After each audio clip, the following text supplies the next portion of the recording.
The dog days of summer. Sporting KC finds themselves at the halfway point of the season, and with 7 games in the month of August, they will need contributions from everyone on the roster to make it through this tough stretch of the season.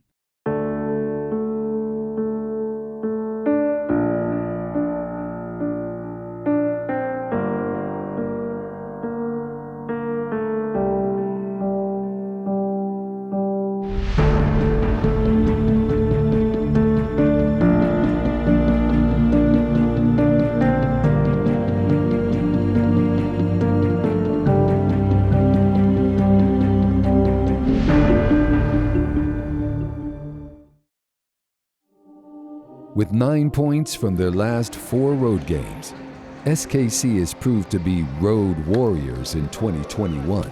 But coming to LAFC is always a difficult task.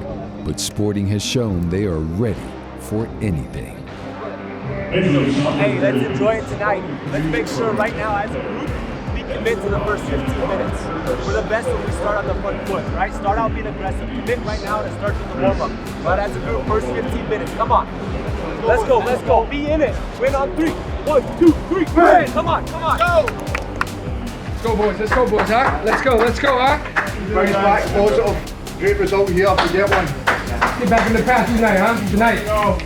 Let's go, guys. Hey, let's not be surprised by the pace of the game, huh? It's gonna be fast. We gotta be ready to play fast. We gotta be into the game right from the opening whistle. We can't wake up after something happens. We gotta be ready to go from the whistle, knowing the game's gonna be fast. They're coming, and we should be going. So you gotta be there. Let's go. Let's go. 3 team. 1, 2, 3. Let's go. Zusi bangs it down the field. Can Shelton get on the end of this one? There's a collision inside the top of the penalty area, and Alan Polito rolls the shot in. Kyrie Shelton lies prone on the ground. Alan Polito celebrates in the corner, and SKC have taken a 1-0 lead. Here's Daniel Shallow into the byline this time. Back to Martins, who slots it home. And it's 2-0 Sporting. Luis Martins with his first Sporting Kansas City goal. Out to Zusi. In for Shallowy. Shallowy blasts it in. 3-0. Are you kidding me? In Los Angeles.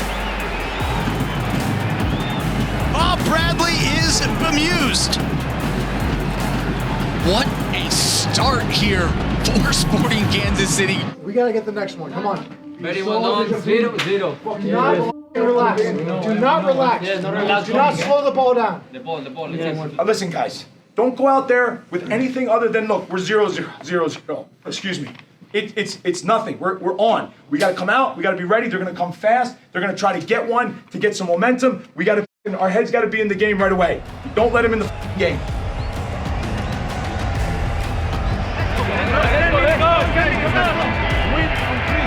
One, 2, 3, win! Let's go! Zusi in for Kinda, and it's 4-0. Everybody's getting in on the act. Brand Zusi, the best crossers in MLS history. When he has that much time, he's going to pick out a player. Congratulations. Thank you very much. Thank you. Well deserved. You've had a good season. Thank you, appreciate it. Looking forward to playing with you.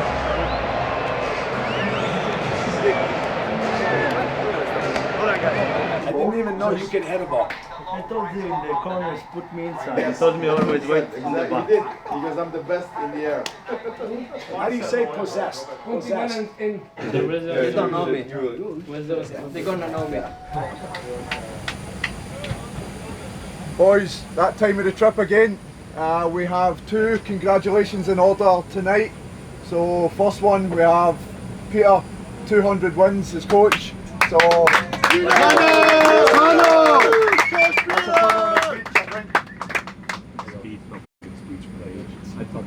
and then the next one, Luis Martins, first goal for the team. Yeah! Check yourself out.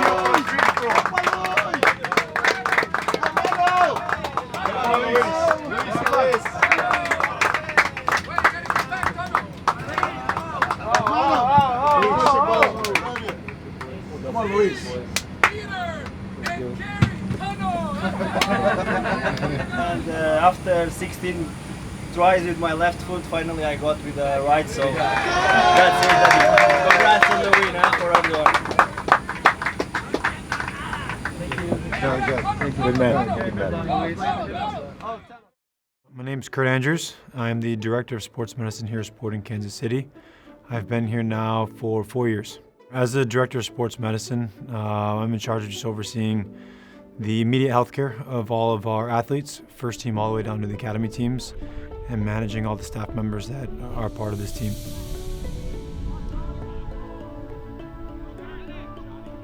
My name is Chris Wolbert. I'm the team physical therapist, rehabilitation coordinator. I started in 2016, so this is my 6th season. As athletic trainers, I would say we are the jack of all trades. And that goes from immediate healthcare or evaluating injuries, managing sicknesses, scheduling doctor's appointments.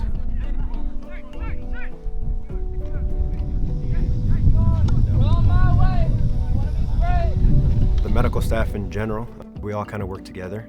We have 2 assistant athletic trainers, Eric Schwartz and Randy Lininger, and then we have a massage therapist, Khalid Jones. Between the 5 of us, we make up the medical staff, and we're just assisting each other with various roles throughout the day to make sure that every athlete is taken care of from any sort of medical necessity.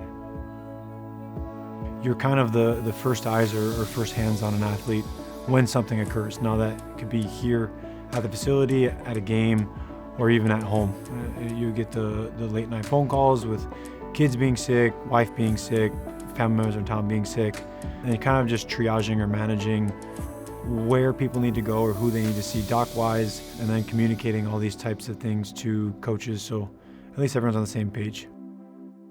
My main role as a physical therapist for the organization and for the first team specifically is to take care of the injured athlete. I guess more in depth would be more of the long-term injured players. So anybody who's coming off a surgery, anybody who's coming off a significant injury that they're going to miss multiple weeks of time. My priority and my role mainly is to complete the rehabilitation and make sure that they get back to the field as fast as possible, but also safely. Typical match day obviously is just showing up, usually 3 to 4 hours prior to kick, and that's getting everything set up for the day. So that includes all of your bench set up with the water bottles and coolers, and then getting guys prepped for the game. Whatever guys are coming in with, that you're managing to keep them on the field and not miss time. You know, you're very alert and you're very active in watching the game, but also more than watching the game, you're just watching the players. Obviously, when injuries do occur on field, you yourself as a staff and the other team have their own medical staff members that attend to the player when they go down. And then if it's one of our players, you're communicating with docs, you're communicating with people on the sideline, what you're seeing on the field, what they have, if they can continue, and if you're going to need to prepare a substitute. When you know you've got a lot of games in a short period of time, it's triage, and it's just managing bodies and people, whether it's physically or emotionally or mentally, and making sure you're keeping track of everyone and communicating with everyone else on staff to really get a good sense of where guys are, and even honestly where staff are. The 7 games in 22 days, it's a lot of time put into work. It's a lot of time that you're really managing people and trying to also make sure you're getting enough rest so that you can provide appropriate care to the guys as well.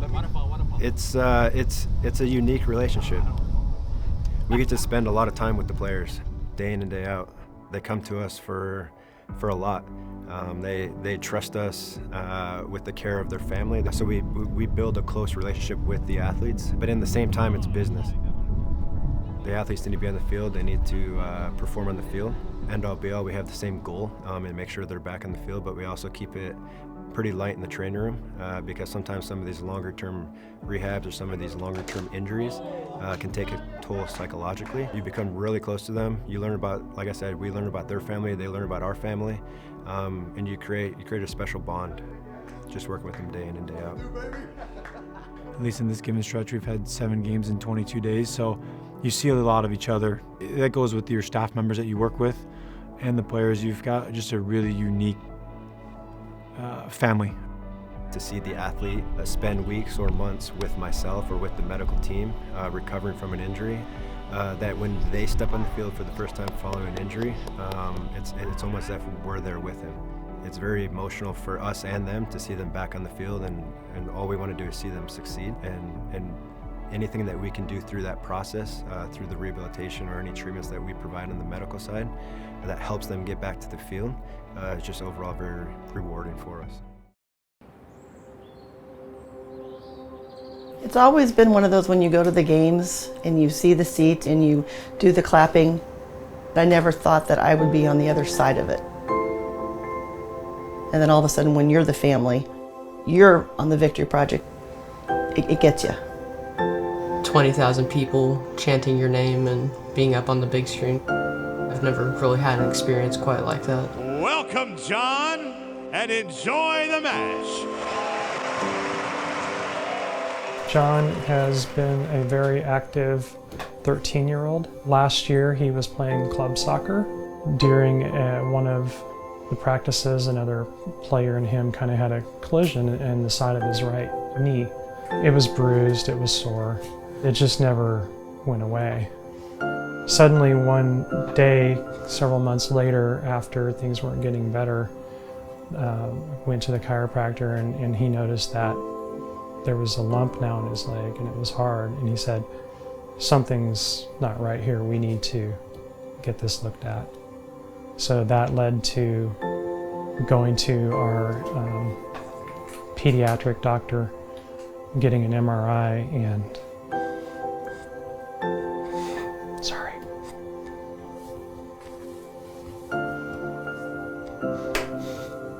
Finding out that your son has cancer. So we found that out at the end of March, and been going through treatment ever since.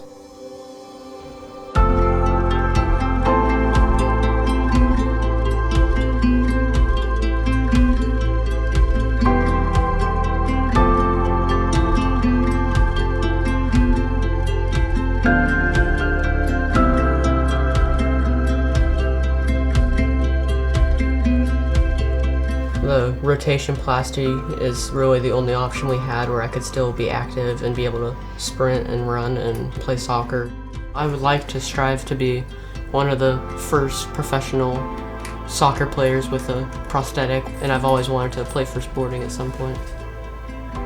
What the Victory Project does is just amazing. Having that out there as a goal for him to be able to go experience that at a time where he needed something to hold on to give him a pickup is so helpful.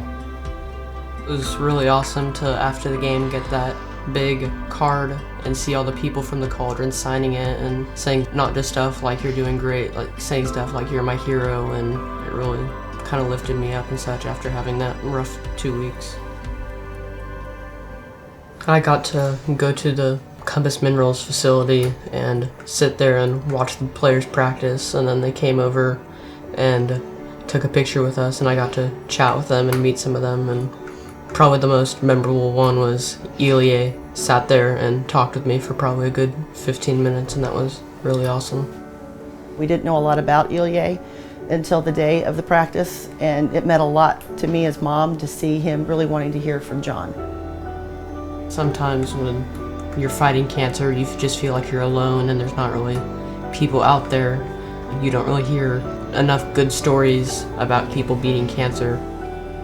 The Victory Project is one of those ways to help make you realize that you have people out there understanding what you're going through and supporting you.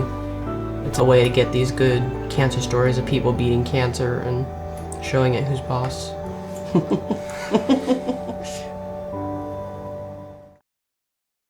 I would say that our bond is something special. We obviously grew up together.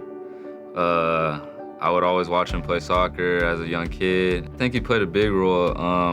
Obviously, my family grew up playing soccer. My dad played soccer, my brother, my sister, and I would always go and watch him train as a little kid. Riley, slow Oh, cross. beautiful. Oh, gorgeous.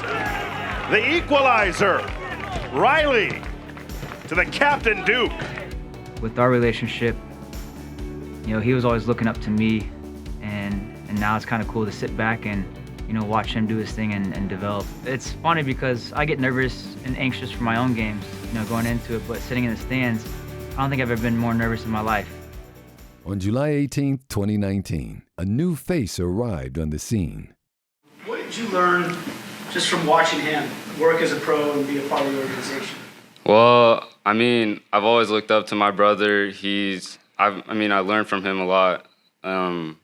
And just seeing him be the captain of Swope Park Rangers just made me realize even more that I could do the same thing and like play professionally like he has. And he's like a good leader on and off the field, and that's just something that I want to try and implement into my game. Hopefully one day, like as I get more games in and stuff, I can help out the team.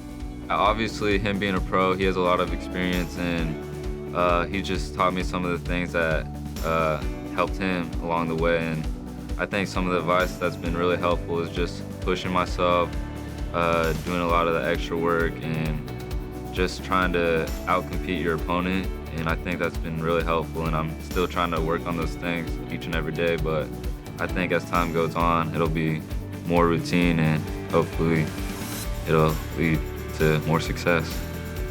You know, I'll text him after the games and give him tidbits here and there of things that I thought he could have done a little bit better, and, you know, stuff that he's done well throughout his game. And it's cool because he takes everything pretty literal from me, which is cool. And, you know, I can tell him basically anything, and, you know, he tries to apply that his next situation or game situation that he has.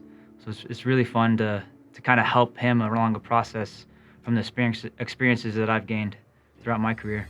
On August 21st, 2019, MLS welcomed another Duke to the league. And Cameron Duke, 19-year-old midfielder, on for his debut. You know, I always thought Cameron would reach that next level because of the tools that I see in him. But it's about the confidence and the consistency. I think, especially at that young age, that's what you really need is somebody to take you on their wings and give you belief. Just going out to the fields and watching him train as a young kid, like with his team, that's when I knew soccer is going to be a part of my life, and that's what I want to do one day and make it a career. And I've just been working towards that goal ever since I was in the academy as a young player and all the way up to the first team. Nearly 2 years after his contract signing, Cam has made his mark. To Johnny Russell. Zusi driving it in for Duke, and Duke blasts it in! Right on cue! The homegrown from Overland Park has opened his MLS account, and what a massive goal it is! He obviously said, good job, and I bet you're excited and all this stuff, but it took him a couple of days to text me. But he texted me after the San Jose game saying I did a good job, but after the Seattle game, he just texted me yesterday, finally. I was waiting for the response, but he's just really happy for me, and I'm glad that I got the goal, and I just hope I can contribute more to the team. I was just super excited for him, and I thought, for me, I think he's fibbing a little bit, but I texted him right after the game, said congratulations, and I know they were flying back that day, so gave him a little bit of time. And it was cool because my dad and I, when we were watching the games, we're going back and forth with conversations, and he was the first one to text me saying that Cam had scored, and you know, I said congratulations first to many, and that I'm excited to see where he continues to go. Obviously, there's a little competition. Like, while I was going through the academy, he was on Swope, and I would sometimes train up with Swope, and I would be playing against him because he was a starter, and I would always try and beat him. But yeah, I think the competition has really helped me, kind of push me to be a better player. There's one play that he took the ball from me and he dribbled past me. I grabbed his jersey, pulled him down. I was like, "You're not getting by me today." Sporting KC might have a little revenge on their minds tonight as well, considering the loss they suffered at home to FC Dallas back on the 31st of July.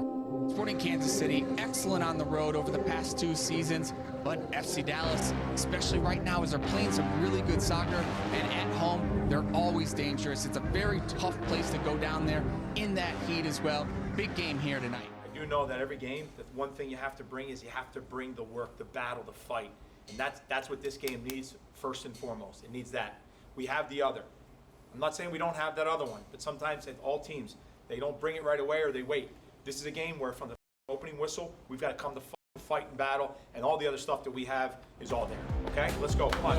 Let's go. Team, 1, 2, 3. Left-hand side for Gotti Kinda here. He goes to ground, and he picks up the foul just outside of the penalty area. He doesn't usually take corners. He takes free kicks when he's trying to have an effort on goal. And Polito just scoots it wide of the target. Showy with a nice turn. Now to Gotti Kinda coming up that left-hand side. Through for Polito. Polito! What a finish! Sporting wanted a fast start in Dallas, and they've got one. Alan Polito. Ferreira drives it in. And it's headed toward the back post, but wide of the target by Hedges. And halftime is upon us. Sporting KC taking the lead in the 12th minute. Your rest. Don't rush the game in that moment. Relax. You got to manage those situations during the course of the game, right? We still play. We're still trying to, 0-0 second half. Be ready for the game. Let's go, guys. In the Western Conference, if Sporting KC can grab another away win, they put themselves back in the driver's seat. The second half is underway in Frisco, Texas.